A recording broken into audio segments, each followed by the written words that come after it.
per short calls and asynchronous CDR generation.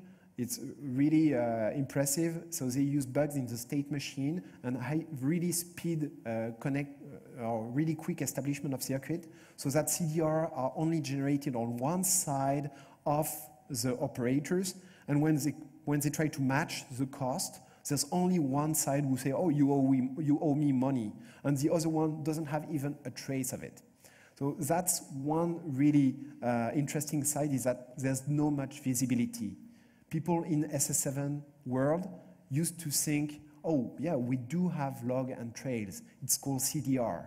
But CDR don't carry all the information that signaling carries. So really, it's a new and emerging field. Tools, you can use SCCP scan to scan and try to see if you make it to the top 10 of a D-Shield offender. SS7 Calc starts to be mutating into some nice visualization project where you can infer the rules for basically finding out how the planning of the addressing of the network topology is done. And that's really cool, because this way you can sometimes find out that there are even DPCs that are there, but which are not responding to your probe.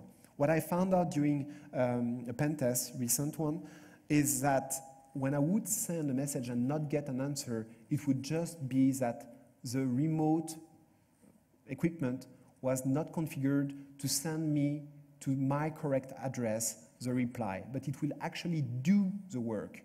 So what happens is, by sniffing on these huge cluster of Solaris huge servers, we would see that actually it was getting the packets and performing them. So if you know the address plan, you have really a head start.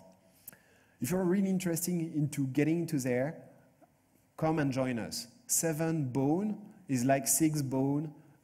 Some of you have used 6 bone, like the IPv6. Well, it's not IPv7.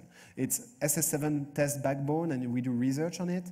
And we have plenty of softwares that are interoperable with SS7 one way or another. So if you're an install guru, the guy who really wants to interpret crazy stuff together, like running SS7 over Cisco, over Dynagen, over your Mac or some stuff, well, you're welcome. That's the kind of stuff we have pleasure to do.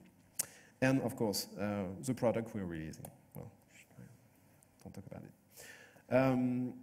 SS7 is not closed anymore. You know about that now.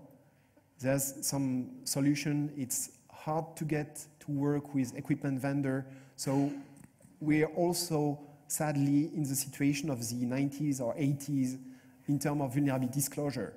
Oh, you have a problem in your product. On the HLR, /log and /conf is exported on HTTP blah blah blah /log and /conf. That's a bad idea. Oh, it's standard operation, it's read-only. Okay, what about the fact that you're disclosing login and password in your log files?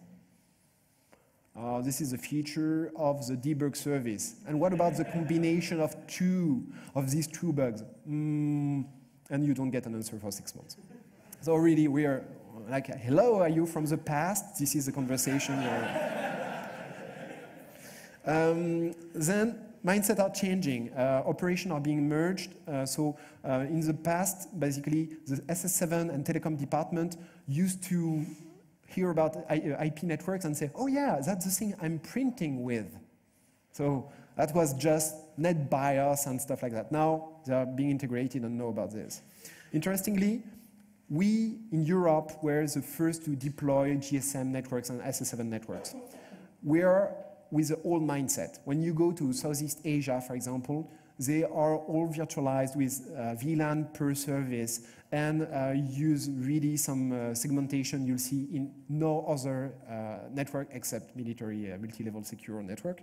That's another story.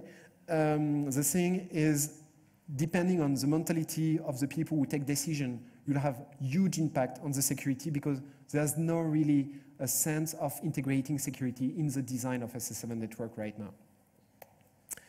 There's interesting stuff that governments put some huge pressure on the SS7, on the telco, and on the telecom and mobile operators.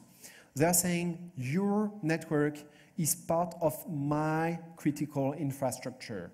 when Orange or Vodafone goes down for 1 hour, it's the global economy of the country that is impacted. So they say, oh, it's good, maybe you say you're secure, you're not, but we want to scan. We want to make sure. And that's good, I'd say excellent news for us, because it's getting toward more respect for privacy of users. Right now, lots of things can happen. You never know what has happened. And actually, they don't want to know either. If they don't know too much about it, basically they say, oh, this doesn't happen. We don't even see it in the log or the CDR. I want to thank a lot of people who basically participate in various research projects. And we could not be there between all the efforts of all the researchers and all the people who developed this commodification of telco.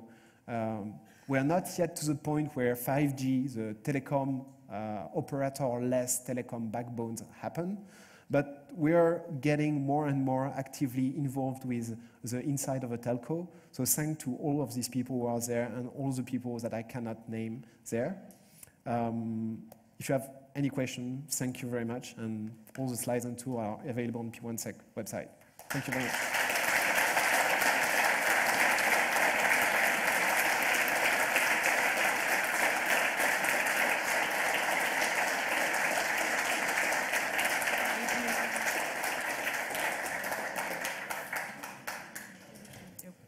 No time for question?